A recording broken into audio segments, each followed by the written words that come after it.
Good morning students. Doctor S classes में आप सभी का स्वागत है।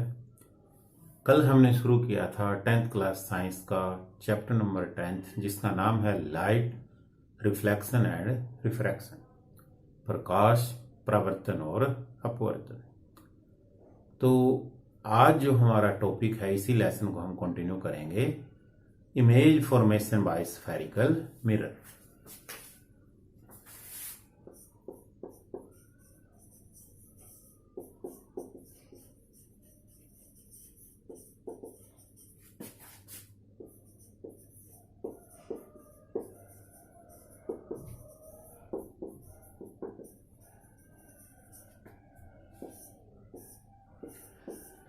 Image formation by spherical mirror, Hindi में इसको कहते हैं गोलीय दर्पणों द्वारा प्रतिबिंब का बनना। गोलीय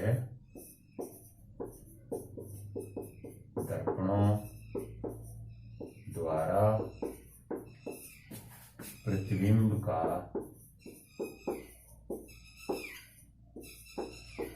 बनना। गोलीय दर्पणों द्वारा प्रतिबिंब का बनना। तो कल हमने देखा था कि समतल दर्पण में किस तरह से प्रतिबिंब बनता है। समतल दर्पण को कहते हैं हम प्लेन मिरर, और प्लेन मिरर में क्या था, आपके पास जो इमेज बनती थी, प्रतिबिंब बनता था, वो आपका आभासी और सीधा। तो यानी प्लेन मिरर में, कल हमने प्लेन मिरर में पढ़ा था, तो प्लेन मिरर जिसको कहते हैं समतल दर्पण,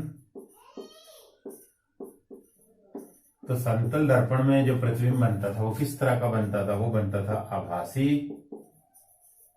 और सीधा। आभासी और सीधा को हम लिखते हैं वर्चुअल एंड इरेक्ट। तो गोलीय दर्पणों में प्रतिबिंब किस तरह का बनता है आज हम ये सीखेंगे। तो गोलीय दर्पणों में जो प्रतिबिंब बनता है वो आपका निर्भर करता है कि जो वस्तु की स्थिति, वस्तु को बिंब भी कहते हैं, वस्तु और बिंब हिंदी में कहते हैं, और जो आपका इंग्लिश अंग्रेजी में उसको ऑब्जेक्ट कहा जाता है, यानी पोजीशन ऑफ ऑब्जेक्ट, वस्तु की स्थिति कहां पर है, इस बात पर आपका जो प्रतिबिंब है, इमेज है, वो निर्भर करती है कि प्रतिबिंब किस तरह का बनेगा। वो वस्तु के आकार से छोटा बनेगा, वस्तु के आकार से बड़ा बनेगा, और कहां पर बनेगा। तो ये आज हम सीखेंगे।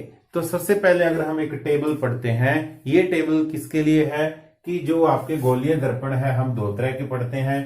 एक आपका अवतल दर्पण जिसको कनकेव मिरर कहा जाता है, दूसरा है आपका उत्तल दर्पण जिसको कहा जाता है कन्वेक्स मिरर।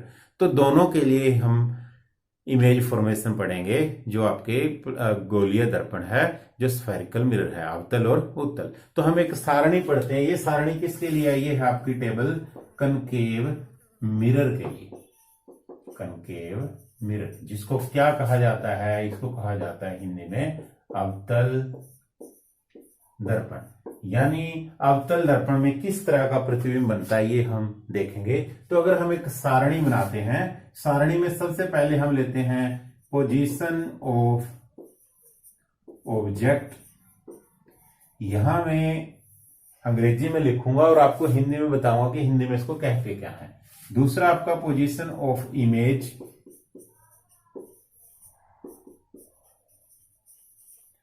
तीसरा है आपका साइज ऑफ इमेज, और चौथा है आपका नेचर ऑफ द इमेज।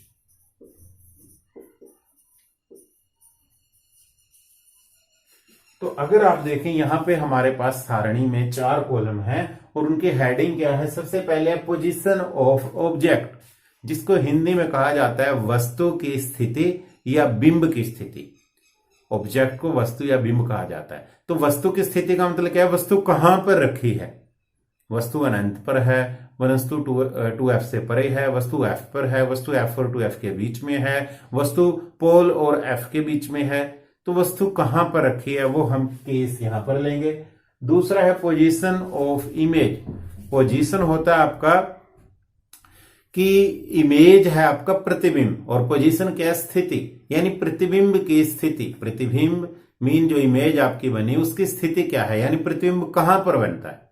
प्रतिबिंब अनंत पर बनता है, प्रतिबिंब एफ पर बनता है, प्रतिबिंब 2f पर बनता है, प्रतिबिंब f और 2f के बीच में बनता है, वो हम यहां देखेंगे।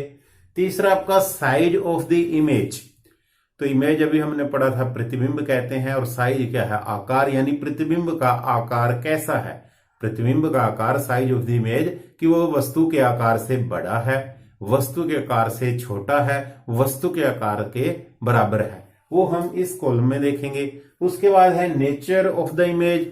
इमेज है प्रतिबिंब और नेचर क्या है, प्रकृति, की जो प्रतिबिंब की प्रकृति किस प्रकार की है।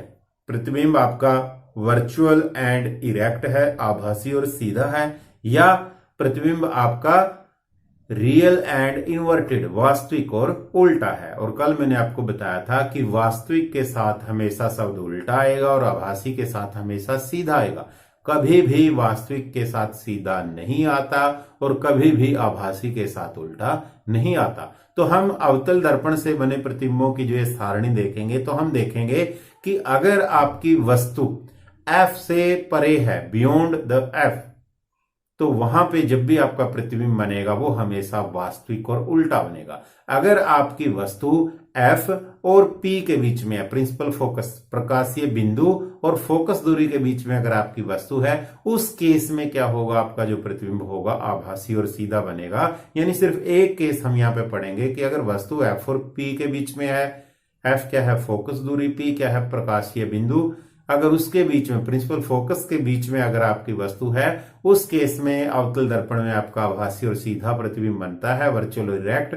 उसको छोड़ के अगर वस्तु आपकी बियॉन्ड द F है, F से परे है, उन सभी केस में जो आपका होगा जो प्रतिबिंब है वो कैसा होगा, वास्तविक और उल्टा होगा, जिसको हम कहते हैं रियल एंड इन्वर्टेड। अब हम केस लेते हैं, हम 6 केस यहाँ पे लेंगे। सबसे पहला जो आपके पास केस है कि वस्तु आपकी कहां है, एट इंफिनिटी,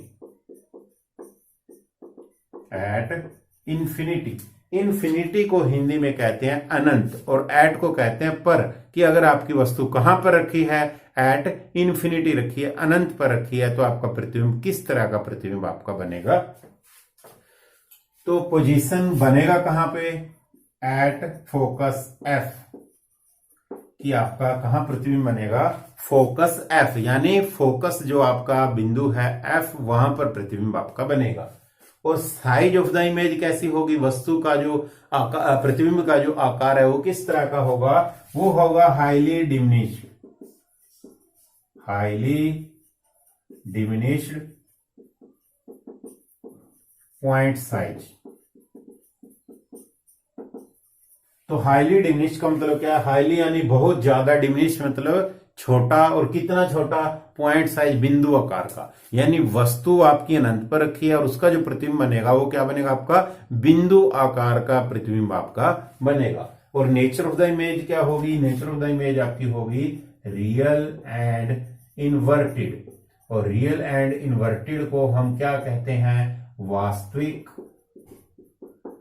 और उल्टा, वास्तविक और उल्टा। तो ये आपका है पहला केस। तो ये सारणी में पहले करवा रहा हूं, उसके बाद में आपको इमेज बना के भी दिखाऊंगा, तो आप देखोगे कि जो आपकी वस्तु कहां पे रखी है और प्रतिबिंब किस तरह का बनता है। कुछ रूल्स हैं वो हम पढ़ेंगे। यहाँ पे सिर्फ हम एक सारणी की बात करते हैं कि वस्तु कहां पर रखी है और किस तरह का प्रतिबिंब आपका बनता है। दूसरा केस है हमारे पास कि वस्तु आपकी कहां रखी है, बियॉन्ड सी, बियॉन्ड सी, कि वस्तु क्या आपकी सी क्या होती है, कल भी मैंने बताया था, सी है आपका सेंटर ऑफ कर्वेचर, वक्रता केंद्र, और जो क्या होता है, दोगुना होता है किससे, फोकस दूरी की दुगनी जो डिस्टेंस होती है वो आपका सी होता है। और वस्तु कहां रखी है, बियॉन्ड सी, मतलब सी से परे रखी है। तो जब भी बियॉन्ड सी होगा उस केस में जो आपका प्रतिबिंब बनेगा वो कहां पे बनेगा, बिटवीन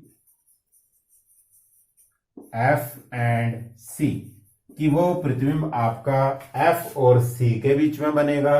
और किस तरह का प्रतिबिंब बनेगा आपका, डिमिनिश्ड, डिमिनिश्ड का मतलब अभी बताया था कि वस्तु के आकार से छोटा।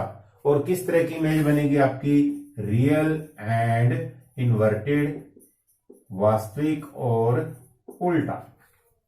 तीसरा केस लेते हैं, वस्तु कहां पे रखी है, एट सी, की वस्तु सी पर रखी है, तो प्रतिबिंब भी कहां पे बनेगा आपका, सी पे ही बनेगा। और किस तरह का बनेगा, सेम साइज का बनेगा आपका। और कैसा बनेगा, रियल एंड इन्वर्टेड, यानी वास्तविक और उल्टा। चौथा केस हम लेते हैं, वस्तु कहां पे आ गई, वस्तु आ गई आपकी बिटवीन सी एंड एफ, वस्तु है आपकी सी और एफ के बीच में। और प्रतिबिंब आपका कहां पे बनेगा, प्रतिबिंब बनेगा आपका बियॉन्ड सी। और किस तरह का बनेगा, अब वस्तु का जो साइज है वो क्या बनेगा आपका, इनलार्ज आ जाएगा, कि वस्तु के आकार से जो प्रतिबिंब का आकार होगा बड़ा होगा। और कैसा होगा, रियल एंड इनवर्टेड, वस्तु, वास्तविक और उल्टा। अभी तक सारे केस आ रहे हैं वास्तविक और उल्टा। अब वस्तु कहां पे आ गई, वस्तु आ गई एट एफ, फोकस एफ पर, तो प्रतिबिंब कहां बनेगा, एट इंफिनिटी, अनंत पर आपका प्रतिबिंब बनेगा। और कैसा बनेगा, प्रतिबिंब बनेगा आपका हाईली इनलार्ज, बहुत ज्यादा बड़ा। और कैसा बनेगा, रियल बनेगा। और रियल के साथ वर्ड क्या आएगा, इन्वर्टेड, वास्तविक और उल्टा। अब लास्ट केस हम लेते हैं, वस्तु कहां पे आ गई, between F and principal focus P, की वस्तु एफ और पी के बीच में आ गई। जो प्रतिबिंब है आपका वो कहां पे बनेगा, ये जो प्रतिबिंब आपका, जो वस्तु आ जाती है आपकी एफ और पी के बीच, तो वहां पे जो प्रतिबिंब आपका बनेगा वो बनेगा दर्पण के पीछे, बिहाइंड द मिरर।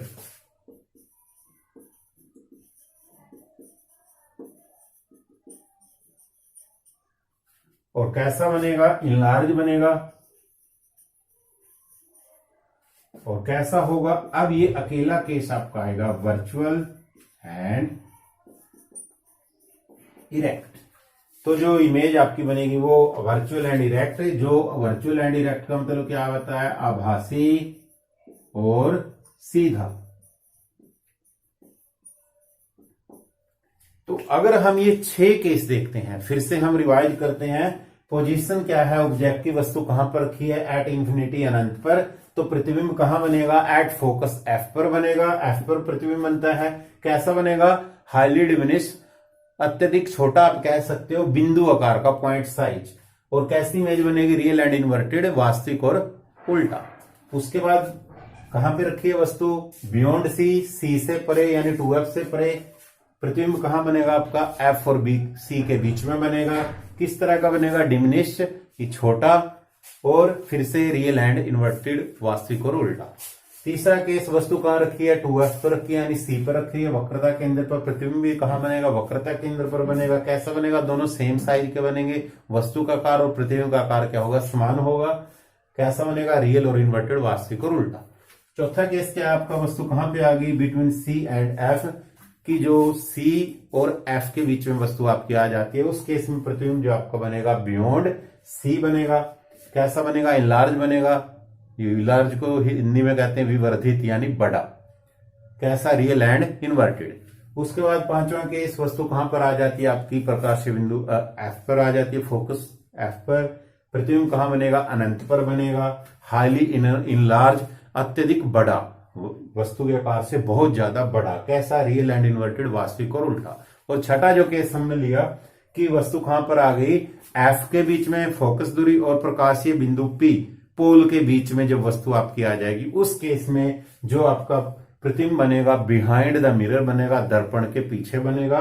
और कैसा बनेगा, वस्तु के आकार से बहुत ज्यादा बड़ा। और प्रतिबिंब कैसा होगा आपका, वर्चुअल एंड इरेक्ट, आभासी और सीधा। तो अगर हम इस सारणी को देखें कि अवतल दर्पण में जो प्रतिबिंब बनता है किस तरह का बनता है, सिर्फ आप प्रकाशीय बिंदु जो P है, पोल कहते हैं जिसे हम, और F फोकस दूरी के बीच में जो वस्तु रखी जाती है, उस समय पे जो प्रतिबिंब है वो आभासी और सीधा बनता है, वर्चुअल और डायरेक्ट। उसको छोड़ के बाकी अगर आपकी वस्तु बियॉन्ड F होगी, F से परे होगी, जितने भी केस हैं उन सभी केस में जो आपका प्रतिबिंब बनेगा वो कैसा बनेगा, वास्तविक और उल्टा बनेगा। तो ये हमने एक सारणी देखी कि अवतल दर्पण में किस तरह का प्रतिबिंब बनता है। अब नेक्स्ट टॉपिक है हमारा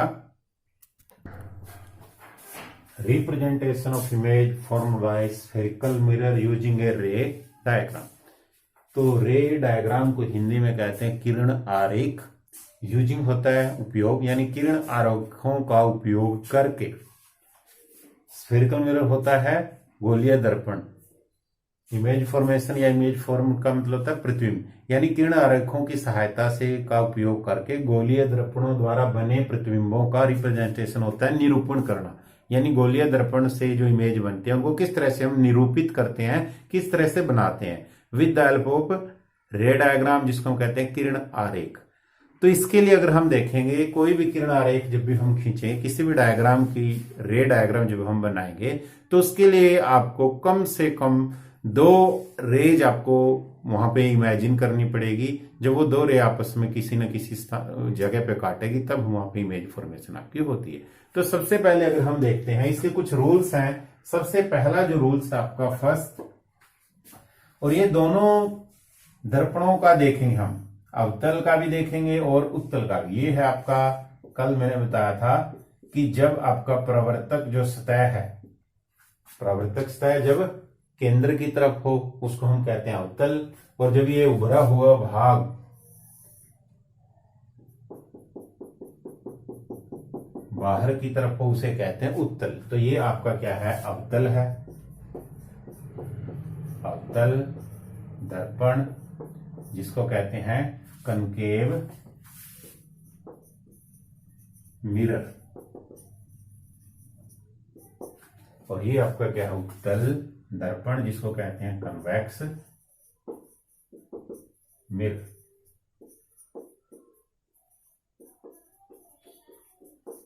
तो रूल्स क्या है, सबसे पहले तो ये यहां पे हम कल पढ़ा था, ये क्या होता है आपका पी पॉइंट होता है जिसको कहते हैं प्रिंसिपल फोकस।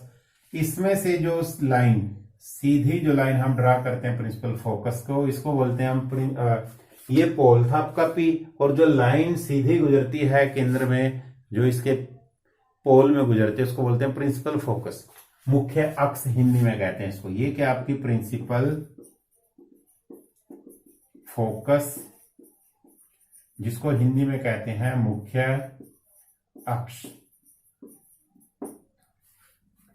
तो अब यहां पे क्या है, ये है एक स्थान पे इसका क्या होगा, एफ होगा फोकस दूरी, और एक इसकी डबल डिस्टेंस पे क्या होगा, वक्रता केंद्र होगा सी। तो हम जब भी रे डायग्राम बनाएंगे, वो रे या तो आपकी एफ में से गुजरेगी या वो रे आपकी क्या होगी, सी में से गुजरेगी। तो जो पहला रूल्स है वो क्या है कि जब आपकी जो रे है, जो प्रकाश की किरण है, वो क्या है, पैरेलल आ रही है किसके, प्रिंसिपल फोकस। तो जब आपकी रे ऑफ लाइट, पहला पॉइंट है ray of light parallel to principal focus, कि जब आपकी जो रे ऑफ लाइट आ रही है वो पैरेलल आ रही है, समानांतर आ रही है किसके, प्रिंसिपल फोकस के। तो ये है आपका प्रिंसिपल फोकस। इसके पैरेलल क्या होगी, इसके समानांतर, ये आ गई इसके समानांतर। तो ये यहां पे दर्पण से टकराई, और टकराने के बाद क्या होगा, ये कहां से गुजर जाएगी, ये प्रिंसिपल फोकस में से गुजर जाएगी। तो यहां से अगर आप देखें, ये प्रकाश की किरण समानांतर आ रही है, किसके समानांतर, पैरेलल आ रही है प्रिंसिपल फोकस के, और ये दर्पण से टकरा के प्रिंसिपल फोकस में से गुजर जाती है। ये पहला रूल है, ये हमने अवतल का बनाया। और अब हम क्या करेंगे, हम एक लाइन ड्रा करेंगे, जो आपकी डॉटेड लाइन से हम यहां केंद्रक में से गुजर के ये सेंटर में इसके अभिलंब का काम करती है, और ये क्या है, एंगल ऑफ इंसिडेंस, और ये क्या है, एंगल ऑफ रिफ्रैक्शन। सेम हम अब कहां बनाते हैं, उत्तल दर्पण में बनाते हैं। तो ये आपका सेम यहां पे क्या होगा, प्रिंसिपल फोकस होगा, ये प्रिंसिपल फोकस। अब इसमें भी जो रे ऑफ लाइट आएगी, और इसको जब हम बनाएंगे तो इसमें जो इमेज बनेगी वो आपकी वर्चुअल और इरेक्ट बनती है। इसमें रियल एंड इन्वर्टेड, वास्तविक और उल्टा, और इसमें क्या होगी, वर्चुअल इरेक्ट, आभासी और सीधा। और आभासी और सीधा क्या है, इट मीन्स रियल का मतलब होता है वहां पे एक्चुअल में इमेज बन रही है, और आभासी का मतलब होता है हम इमेजिन करते हैं, इमेजिनरी लाइन, कि वहां पे इस तरह से प्रतिबिंब बनता होगा, जिसको हम डॉटेड लाइन से रिप्रेजेंट करते हैं। तो यहां पे इसका क्या है, प्रिंसिपल फोकस, और इसकी डबल डिस्टेंस क्या आ गई आपकी सी। तो जब आपकी सेम प्रिंसिपल फोकस के पैरेलल आपकी लाइन आती है, और वो टकराती है दर्पण से। अब इस केस में क्या होगा, जब आप देखोगे ये रे ऑफ लाइट यहां आई और टकरा के क्या है, ये ऊपर चली जाएगी, और जिसको हम रिप्रेजेंट करेंगे इस तरह से, जब इसको मिलाएंगे वो डॉटेड लाइन से क्या होगी आपकी, कहां गुजरती है, वो आपकी एफ में से गुजरती है। तो ये लाइन आपकी इस तरह से चली गई, और फिर से जो यहां पे एंगल बनेगा आपका, सेम इसको ड्रा करेंगे डॉटेड लाइन से हम, और वो किस में से गुजरेगा आपका, सी में से गुजरेगा, और ये क्या होगा एंगल ऑफ इंसिडेंस आई, और ये क्या होगा आपका आर। तो यहां पे अगर आप देखें, जो पहला रूल है कि एक प्रकाश की किरण जो समानांतर आ रही है प्रिंसिपल फोकस के, तो जब वो दर्पण से टकराएगी, टकराने के बाद वो प्रिंसिपल फोकस दूरी एफ में से गुजर जाती है। यहां पे भी टकराने के बाद अब ये अपसारित होती हुई दिखाई दे रही है। अपसारित मतलब पीछे मिलती हुई दिखाई दे रही है। आप दो तरह की चीजें पढ़ोगे, विसारी जिसको हम कन्वर्जेंट बोलते हैं, अपसारी जिसको डाइवर्जेंट। तो ये डाइवर्जन हो रहा है, पीछे मिलती हुई प्रतीत यहाँ पे हो रही है। तो ये किसमें, उत्तल दर्पण में। ये पहला केस था। अब है दूसरा केस कि हमारे पास जो प्रकाश की किरण है वो कहां से आ रही है। तो दूसरा केस हम लेते हैं,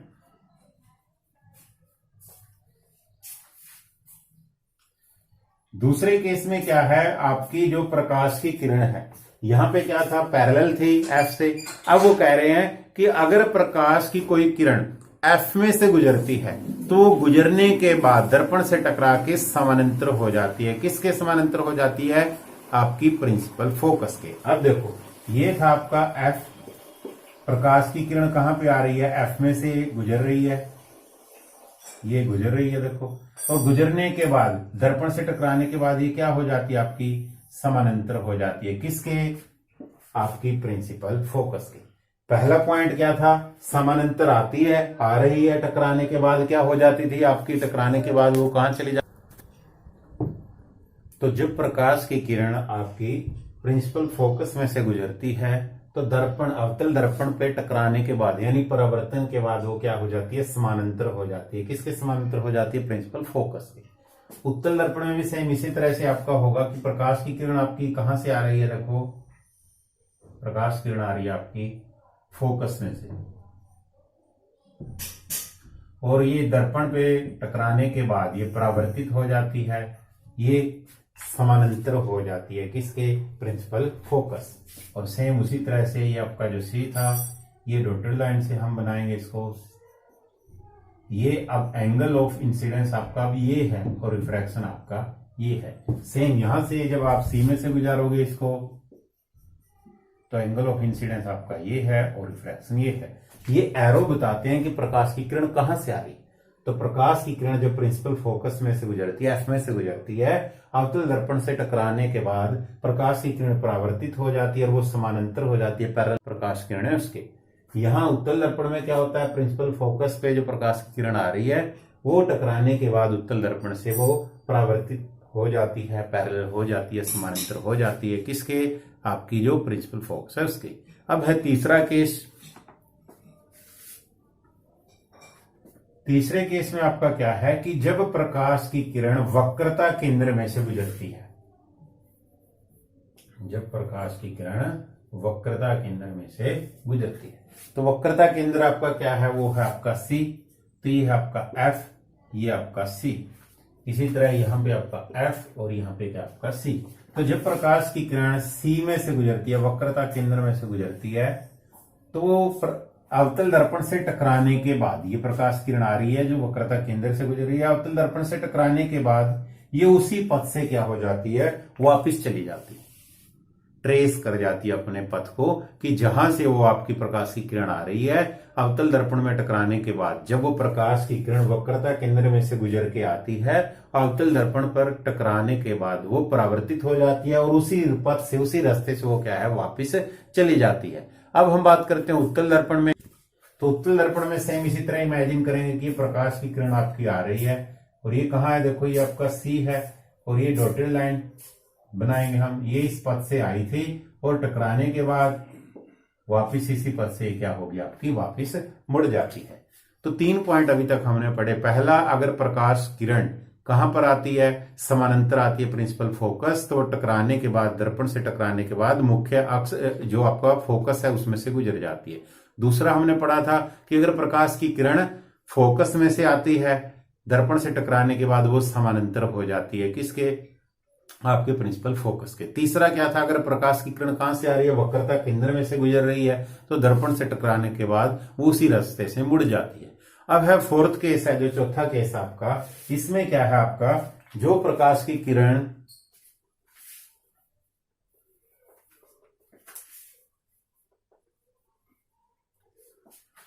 कि आपकी जो प्रकाश की किरण है फोर्थ केस में, ये अगर आप कहें ओब्लिकली आती है, तिरछी आती है, तो ये दर्पण के मुख्य अक्ष पोल ध्रुव पर टकराने के बाद ये क्या हो जाती है, परावर्तित हो जाती है। और ये जो एंगल बनता है वो आई बनता है, ये जो एंगल बनता है आर। सेम यहां पे होगा, ये आपकी दर्पण पे टकराएगी, टकराने के बाद ये इस तरह से परावर्तित हो जाएगी, आई होगी आपकी ये आर। ये प्रकाश की किरण तिर्यक आ रही है, तिर्यक का मतलब होता है तिरछी आ रही है, ओब्लिकली आ रही है, ओब्लिक भी तिरछा होता है, हिंदी में इसको तिर्यक कहते हैं। कि अगर प्रकाश की किरण तिर्यक तिरछी आती है, दर्पण किस तरह से टकराती है, परावर्तन के बाद वो तिरछी चली जाती है। तो यहाँ पे क्या होता है, जो परावर्तन के जो नियम होते हैं उनको ये फॉलो करती है, मानती है। परावर्तन के नियम हमने पढ़े थे कि जो आपकी इंसिडेंट रे है, जो आपकी किरण है वो टकराने के बाद परावर्तित हो जाती है, और एंगल ऑफ इंसिडेंस किसके बराबर होता है, एंगल ऑफ रिफ्रैक्शन के बराबर होता है। अब हम नेक्स्ट टॉपिक जो पढ़ेंगे इसमें क्या है, हम इमेज फॉर्मेशन पढ़ेंगे कनकेव मिरर की और कन्वेक्स मिरर की, अवतल दर्पण की भी और उत्तल दर्पण की। जो हमने अभी सारणी पढ़ी थी अवतल दर्पण की, वो 6 केस लिए थे, उनका अब हम रे डायग्राम पढ़ेंगे, उनको बनाएंगे कि वो 6 केस में प्रकाश किरण कहां से आ रही है, टकराने के बाद क्या, कहां से वो गुजर जाती है। अब हम 1 बाय 1 ये इमेज हम पढ़ते हैं। Image formation by concave mirror, अवतल दर्पण द्वारा प्रतिबिंबों का बनना। तो हमने एक सारणी पढ़ी थी, उसी सारणी के हम 6 के 6 चित्र यहाँ पे बनाते हैं, डायग्राम बनाते हैं, रे डायग्राम किरण आरेख की सहायता से। सबसे पहला हमने पढ़ा था कि वस्तु कहां पर रखी है, एट इंफिनिटी। वस्तु कहां रखी है, एट इंफिनिटी, जिसे कहते हैं हम हिंदी में अनंत पर। वस्तु कहां रखी है, अनंत पर। तो ये अनंत पर है, ये डॉटेड लाइन बता रही है कि अनंत जिसका कोई अंत ना, वहां पर वस्तु रखी है, वहां से ये वस्तु आ रही है। तो हम देख रहे हैं प्रिंसिपल फोकस के पैरेलल समानांतर क्या आ रही है, प्रकाश किरण आ रही है, और वो अवतल दर्पण में टकराने के बाद परावर्तित हो जाती हैं, किस में से गुजर जाती हैं, प्रिंसिपल फोकस एफ में से गुजर जाती हैं। तो हमने पढ़ा था जब वस्तु अनंत पर रखी है तो प्रतिबिंब कहां बनता है, अनंत पर बनता है। किस तरह का बनता है, हाईली डिमिनिश्ड पॉइंट साइज, कि अत्यधिक छोटा बिंदु आकार का। तो बिंदु आकार का ये जो इमेज बनेगी आपकी, बिंदु आकार का प्रतिबिंब बनेगा, वस्तु जब कहां पर रखी है, अनंत पर। और किस तरह का प्रतिबिंब आपका होगा, वास्तविक और उल्टा आपका प्रतिबिंब होगा। उसके बाद आ जाता है आपका सेकंड केस, बियॉन्ड सी, की वस्तु कहां पर रखी हुई है, सी के ऊपर रखी हुई है। तो जब सी से परे वस्तु कहां रखी है, सी से परे, 2F से परे वस्तु रखी है, उस केस में ये आपका सी है, सी से परे वस्तु रखी है ए बी, तो फिर से समानांतर आपके प्रिंसिपल फोकस जो आपकी है, प्रिंसिपल एक्सिस है, उसके जो समानांतर आपकी प्रकाश किरण आ रही है, और वो अवतल दर्पण में टकराने के बाद कहां से गुजर जाती है, एफ में से गुजर जाती है। और एक प्रकाश किरण वक्रता केंद्र में से आती है, उसी पथ से वापस मुड़ जाती है, जो भी हमने रूल पढ़ा था। और जहां पे 2 प्रकाश किरणें आपस में टकराती हैं, वहां पे इमेज आपकी बनती है। तो प्रतिबिंब जब वस्तु 2F से परे है तो प्रतिबिंब कहां बन रहा है, F और C के बीच में प्रतिबिंब आपका बन रहा है। और किस तरह का बन रहा है, वस्तु के कार से छोटा बन रहा है। और वास्तविक उल्टा, ये वस्तु ऐसे है, देखो ए बी, ए ऊपर है, अब यहाँ पे ए डैश नीचे है, तो वास्तविक है और उल्टा। थर्ड केस क्या है हमारे पास, वस्तु कहां पर रखी है, एट सी, सी मीन 2F, दुगुना F, फोकस दूरी का दुगुना। तो वस्तु कहां रखी है, सी के ऊपर रखी है। तो यहां से आप देखोगे जो आपकी प्रिंसिपल एक्सिस है उसके समानांतर प्रकाश किरण आती है, जो कहां से गुजर जाती है आपकी, ये जो प्रकाश किरण जब आप देखोगे, ये प्रकाश किरण आपकी गुजर जाती है एफ में से गुजर जाती है। सेम ये समानांतर आपके प्रिंसिपल एक्सिस के प्रकाश किरण आती है, ये फिर से एफ में से गुजर जाती है। तो ये जो वस्तु थी आपकी 2F पर रखी थी यानी C पर रखी थी, इसका जो प्रतिबिंब है वो कहां पर बन रहा है, C पर बन रहा है। और कैसा बन रहा है, उल्टा बन रहा है, यानी वास्तविक और उल्टा।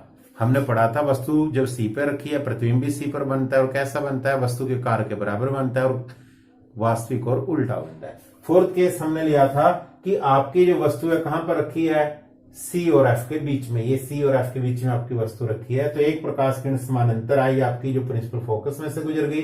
दूसरी क्या है, जो C वक्रता केंद्र में से गुजरती है, उसी रास्ते से वापस मुड़ जाती है। तो ये दोनों प्रकाश किरणें एक बिंदु पे मिलती हैं, और वो कहां मिलती हैं, इस पॉइंट पे जाके मिलती हैं। तो ये जो प्रतिबिंब आपका बना, ये कैसा प्रतिबिंब बना, ये वस्तु के आकार से देखो अत्यधिक बड़ा बना, और वास्तविक बना, और उल्टा बना। ये हमने पढ़ा था। जब वस्तु कहां रखी है, F और C के बीच में, C और F के बीच में रखी है, तो प्रतिबिंब आपका कहां बनता है, बियॉन्ड C से परे बनता है, वस्तु के आकार से बहुत ज्यादा बड़ा बनता है, वास्तविक और उल्टा बनता है। अब उसके बाद है दो केस आपके, पांचवा और छठा केस ये हम अभी पढ़ते हैं।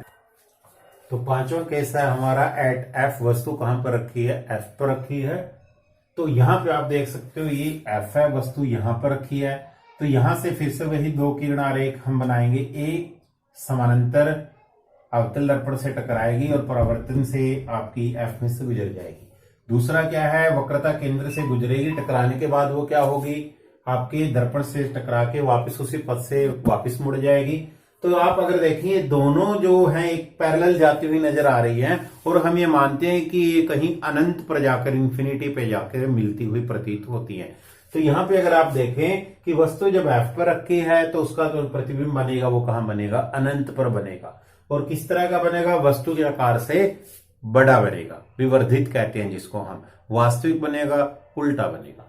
अब ये छठा केस आपका, जब वस्तु कहां पर रखी है, बिटवीन F और P, जो F और P के बीच में वस्तु आपकी रखी है। उस केस में देखो दो किरण आरेख लेते हैं हम। जो तिर्यक रेखा हमने पढ़ी थी, रेड, जो हमने ओब्लिकली, वो टकराती है प्रकाश से, और ये टकरा के क्या है आपकी इस तरह से गुजर जाती है। दूसरी प्रकाश किरण क्या है आपकी, कि यहां से C से गुजर जाती है और उसी रास्ते से वापस मुड़ जाती है।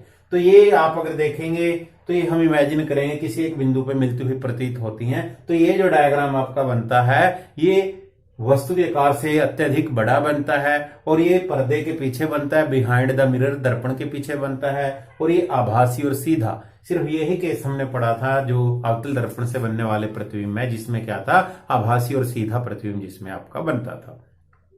तो अब नेक्स्ट टॉपिक है हमारा अवतल दर्पण का उपयोग, कि अवतल दर्पणों का उपयोग कहां पर किया जाता है। यूजेज ऑफ कॉनकेव मिरर, अवतल दर्पण के उपयोग। तो अवतल दर्पण का उपयोग क्या है, जैसे आप सबसे पहले टॉर्च लाइट, सर्च लाइट और हेडलाइट,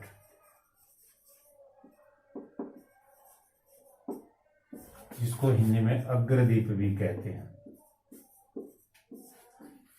तो जो टॉर्च लाइट होती है, या सर्च लाइट होती है, या हेडलाइट, जो वाहन होते हैं उनकी जो आगे की लाइट होती है, तो प्रकाश का शक्तिशाली समानांतर किरणपुंज प्राप्त करने के लिए अवतल दर्पण का उपयोग किया जाता है। उसके अलावा शेविंग मिरर,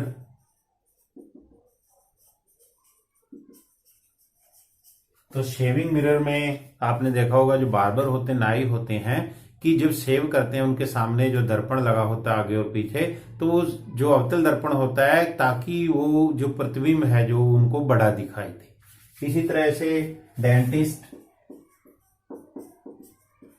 तो डेंटिस्ट भी क्या करते हैं कि जो आपके दांतों का बड़ा प्रतिबिंब उनको दिखाई दे, बड़ी इमेज उनको दिखाई दे, इसलिए डेंटिस्ट भी अवतल दर्पण का उपयोग करते हैं। और उसके बाद है सौर भट्टी। तो सौर भट्टी में जो सूर्य के प्रकाश को केंद्रित करने के लिए, पॉइंट साइज एक बिंदु पे इकट्ठा करने के लिए, सौर भट्टी में भी अवतल दर्पण का उपयोग किया जाता है। तो अभी हमने पढ़ा कि हेडलाइट, सर्च लाइट, जो वाहन है उनके आगे की जो लाइट होती है उसमें भी अवतल दर्पण का उपयोग किया जाता है। जो शेविंग मिरर हैं और जो डेंटिस्ट हैं, जो इमेज है, चाहे दांतों की इमेज है, चाहे उन्हें शेव करने के लिए जो प्रतिबिंब उनको बड़ा चाहिए वस्तु के आकार से, इसलिए वो अवतल दर्पण का उपयोग करते हैं। और सौर भट्टियों में प्रकाश को केंद्रित करने के लिए भी अवतल दर्पण का उपयोग करते हैं। अब नेक्स्ट टॉपिक है हमारा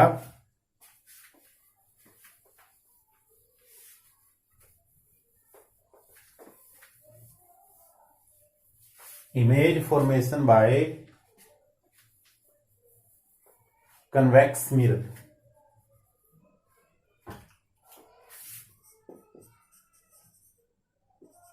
इमेज फॉर्मेशन या फॉर्मड बाय कन्वेक्स मिरर कि उत्तल दर्पणों में किस तरह का प्रतिबिंब बनता है वो हम पढ़ेंगे। तो उत्तल दर्पणों में प्रतिबिंब के लिए हम दो स्थितियां मानेंगे। पहली जो स्थिति होगी उसमें जो आपकी जो वस्तु होगी वो एक अनंत पर रखी है, और दूसरी जो स्थिति होगी उसमें जो वस्तु कहां पर रखी होगी, एक निश्चित दूरी पर रखी होगी, अनंत और किसके बीच में, आपका जो फोकस दूरी है उसके बीच में वस्तु को रखा जाएगा। तो इसकी अगर हम सारणी बनाएं तो पहले हम एक सारणी बनाएंगे, उसी सारणी के साथ हम क्या करेंगे, जो आपकी जो इमेज है दो चित्र हम बनाएंगे। अनंत पर जब वस्तु रखी है, और दूसरा केस जो हम लेंगे जब वस्तु कहां पर रखी होगी, एक निश्चित दूरी पर वस्तु रखी होगी। इमेज फॉर्मेशन ऑफ या बाय कन्वेक्स मिरर की उत्तल दर्पण द्वारा प्रतिबिंब का बनना। तो हम दो पोजीशन लेते हैं। पहली पोजीशन है एट इंफिनिटी, वस्तु कहां रखी है, अनंत पर। ये वस्तु कहां रखी है, अनंत पर।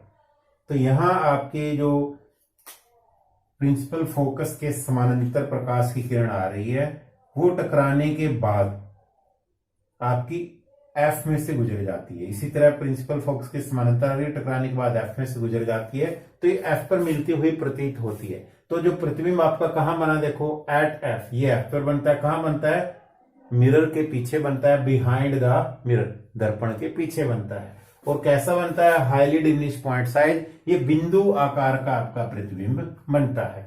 और कैसा, virtual and erect. Virtual and erect को बोलते हैं आभासी और सीधा। आभासी और सीधा, ये मैंने आपको पहले बताया था कि आभासी के साथ हमेशा सीधा आता है। दूसरा केस लेंगे हम कि वस्तु कहां पर है, इन्फिनिटी और पी के बीच में। वस्तु अनंत और पी के बीच में एक केस है, ये पी है आपका, ये पॉइंट पी, और वस्तु इन्फिनिटी और पी के बीच में रखी हुई है। और प्रतिबिंब कहां बनेगा, पी और एफ के बीच में बनेगा। ये आपका जो प्रतिबिंब है पी और एफ के बीच में आपका प्रतिबिंब बनता है। बिहाइंड द मिरर, दर्पण के पीछे बनता है।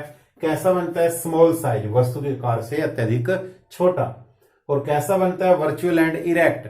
ये डॉटेड लाइन से हम कल्पना करते हैं, इमेजिन करते हैं कि वहां पर मिलता हुआ प्रतीत होगा। इस वजह से जो यहाँ पे जो प्रतिबिंब आपका बन रहा है वो क्या है, वर्चुअल और इरेक्ट बन रहा है, आभासी बन रहा है। ये भी देखो वस्तु ऊपर है, यहाँ पर भी ऊपर है, आभासी और सीधा। तो जब भी उत्तल दर्पणों के हम प्रतिबिंब बनने के बारे में पढ़ते हैं, हम दो ही स्थितियों का वर्णन करते हैं, अध्ययन करते हैं। पहला कि वस्तु अनंत पर रखी है, तो जब वस्तु अनंत पर रखी होगी, जो प्रतिबिंब आपका वो कहां पर बनेगा, एफ पर बनेगा, दर्पण के पीछे बनेगा। और वस्तु के आकार से बहुत ही छोटा, यानी कि हाईली डिमिनिश, अत्यधिक छोटा, बिंदु आकार का पॉइंट साइज बनेगा। और जो वर्चुअल और इरेक्ट होगा, आभासी और सीधा। दूसरा जो हमने केस लिया था कि वस्तु कहां पर रखी है, जो आपका प्रकाशीय बिंदु पी है, पी और अनंत के बीच में वस्तु रखी है। जब भी पी और अनंत के बीच में वस्तु रखी होगी तो उत्तल दर्पण में जो प्रतिबिंब आपका बनेगा वो कहां पर बनेगा, पी और एफ के बीच में आपका प्रतिबिंब बनता है। कैसा बनता है, वस्तु के आकार से अत्यधिक छोटा, बहुत ही छोटा प्रतिबिंब आपका बनता है, और आभासी बनता है और सीधा बनता है। तो अभी तक हमने उत्तल दर्पणों के प्रतिबिंब के बारे में पढ़ा, समतल दर्पणों के प्रतिबिंब के बारे में पढ़ा, और अवतल दर्पणों के प्रतिबिंब के बारे में पढ़ा। तो अगर कोई वस्तु बड़े आकार की वस्तु है, यानी बिंब का जो साइज है बहुत ही बड़ा है, जैसे कि कोई इमारत है, कोई बिल्डिंग है, तो कौन से दर्पण का हम उपयोग करते हैं, तो ये प्रश्न ज्यादातर पूछा जाता है। तो जब भी कोई अत्यधिक बड़ी वस्तु होगी, कोई प्रतिबिंब, उसका बनाने के लिए आपको उत्तल दर्पण का उपयोग किया जाता है। तो ऐसे केस का एक उदाहरण हम एग्जाम्पल लेते हैं कि अगर आप आगरा कभी जाते हो घूमने के लिए, तो आगरे के किले में जब आप जाओगे, वहां पे आगरे के किले में एक दर्पण लगा हुआ है। वो दर्पण क्या है, उत्तल दर्पण। और उस उत्तल दर्पण में आगरे के किले के सामने जो ताजमहल है, जिसे मकबरा भी कहते हैं हम, तो उस ताजमहल की जो प्रतिबिंब आपको कितना बड़ा, देखो ताजमहल का साइज देखो कितना बड़ा है, और जो दर्पण लगा हुआ बिल्कुल छोटा लगा हुआ है, उत्तल दर्पण। तो आगरे के किले में जो आपका उत्तल दर्पण लगा हुआ है, तो आप उसमें आप ताजमहल के प्रतिबिंब देखने के अगर आप प्रयत्न करते हो, कोशिश करते हो, तो लेकिन उसके लिए आपको क्या है, जो सामने की दीवार जो छत है उस पर आपको एक दूरी पर खड़ा होना पड़ेगा जहां पर वो प्रतिबिंब आपको पूर्ण रूप से दिखाई दे। तो यहां से हमें यही बात सीखने को मिलती है कि अगर कोई वस्तु बहुत ही बड़ी है, कोई वृक्ष है, बिल्डिंग है, तो उसका जो प्रतिबिंब अगर आपको प्राप्त करना है तो आपके पास प्रतिबिंब प्राप्त करने के लिए जो दर्पण है वो किस तरह का होना चाहिए, वो कन्वेक्स मिरर होना चाहिए, उत्तल दर्पण होना चाहिए। अब है नेक्स्ट जो हमारा टॉपिक है, यूजेस ऑफ कन्वेक्स मिरर, उत्तल दर्पणों के उपयोग।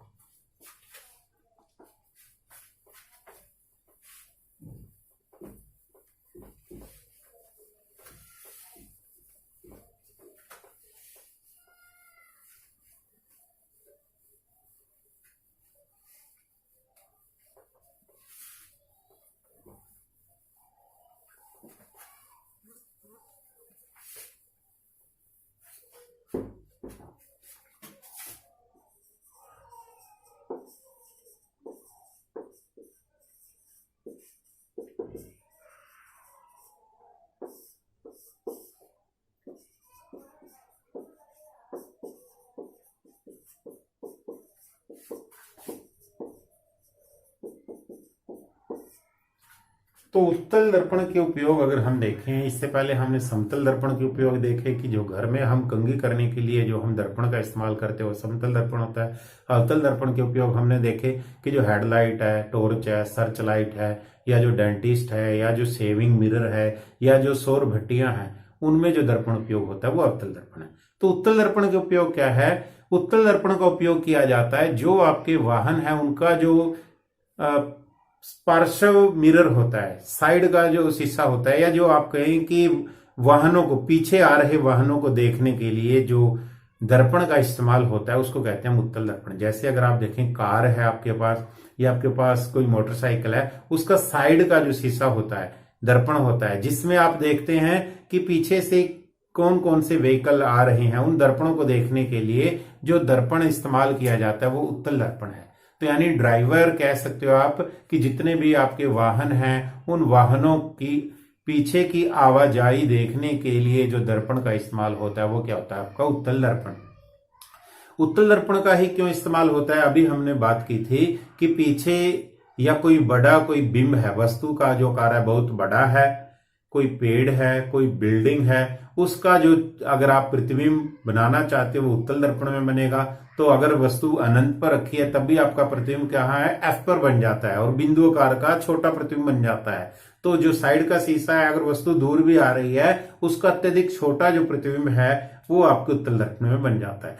दूसरा रीजन क्या है उत्तल दर्पण का इस्तेमाल करने का? इसमें जो प्रतिबिंब आपको बनेगा आभासी और सीधा, कि जो प्रतिबिंब आपको दिखाई दे रहा है वो सीधा दिखाई दे रहा है, उल्टा नहीं दिखाई दे रहा, कि आप कंफ्यूज नहीं हो जाओगे कि पीछे से जो वाहन आ रहा है वो क्या है। तो उसका जो प्रतिबिंब बनता है वो अत्यधिक छोटा बनता है, आभासी बनता है, सीधा बनता है। इस वजह से जो उत्तल दर्पण है उनका उपयोग किया जाता है। जो साइड के जो पार्श्व जो मिरर होते हैं, साइड का जो आपका दर्पण होता है, ड्राइवर इस्तेमाल करते हैं पीछे जो व्हीकल आ रहे होते हैं, वाहन जो आ रहे होते हैं, उनको देखने के लिए ड्राइवर, ताकि वो सुचारू रूप से अच्छे ढंग से ड्राइविंग कर सके, ताकि वो अपने वाहन को ठीक ढंग से चला सके। तो पीछे की आवाजाही देखने के लिए जो आपका मिरर होता है वो उत्तल दर्पण का उपयोग किया जाता है। तो आई होप आज का जो ये लेक्चर आपने बड़े ध्यान से देखा और सुना होगा। बहुत ही इंपॉर्टेंट आज हमने टॉपिक इसमें डिस्कस किए। हमने इमेज फॉर्मेशन कनकेव मिरर की डिस्कस की, कन्वेक्स मिरर की डिस्कस की, जो ज्यादातर 3 या 5 नंबर के जो आपके क्वेश्चन होते हैं उसमें ये पूछी जाती हैं। तो घर पर रहें, घर पर बैठकर ही अपनी तैयारी करें, सुरक्षित रहें। Please like, share and subscribe my channel. Thank you.